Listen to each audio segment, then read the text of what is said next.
What's up everyone, it's DA here. Hope you guys are doing great, hope you are doing fantastic. Welcome to part 2 of the Outriders loot discussion. I made the first one where I broke down and explained how loot works in this game. Well, this is part 2, and today we're going to be talking about something that is even more interesting. Loot in Outriders right now is beginning to look even more impressive than I thought it was at the beginning of the demo. Of course, I love the fact that good gear is not locked till you finish the campaign, as a lot of games would do that to you. I like the fact that I can feel powerful even with basic gear, but most importantly, the loot design really has me excited for this game.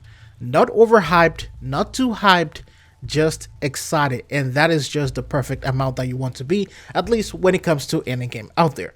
So according to the accolades tab in the demo of this game, there are 46 legendary weapons and 96 legendary armor pieces in the game, and over 400 weapon and armor mods that are also in the game right now. Now, this is not a random quote, this is not something that we picked up on Reddit, this is something that you can confirm yourself by accessing the game menu. So this is really interesting. We already know that there are hundreds of epic items and rare items in the game, but a legendary count being this high is really impressive. Now, I'm more impressed because loot is the #1 thing when it comes to looter shooters, and a loot rarity and variation really matters. Those are some of the issues with some of the looters that have come and gone, and this right here is showing me that the developers, people can fly, they really mean business when it comes to creating a looter shooter. Two things that Outriders also knocked out of the park here when it comes to loot design is going to be the fact that the stats are not just those stupid +1 stats that you see in almost every other game out there. This makes it so much easier to enjoy the power fantasy before completing the campaign or reaching into endgame. Usually for games that are live service games, these legendary items would have been split into DLCs or multiple seasonal content. However, instead of that, these are items that are placed at vendors, and they are basically placed under world tiers as well. And just as a reference, legendaries in this game is equivalent to exotics in other games. So imagine having 142 exotics available in the live service game that you play. Imagine having 142 exotics in Division 2. That would be really incredible. And I'm sure a lot of you would have loved that if that was the case in that game.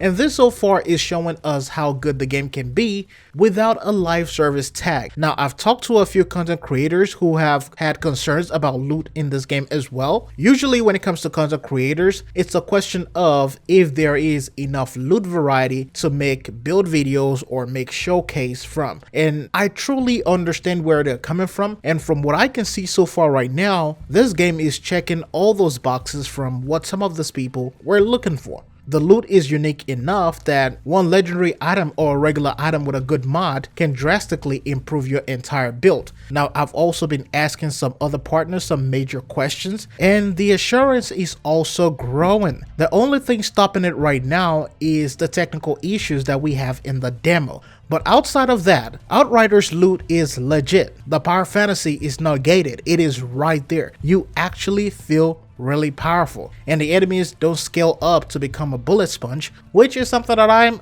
also a huge fan of, at least so far. Anyways, let me know what you guys think about the loot and the amount of legendaries in the game so far. Thanks for watching, I'll see you in the next one.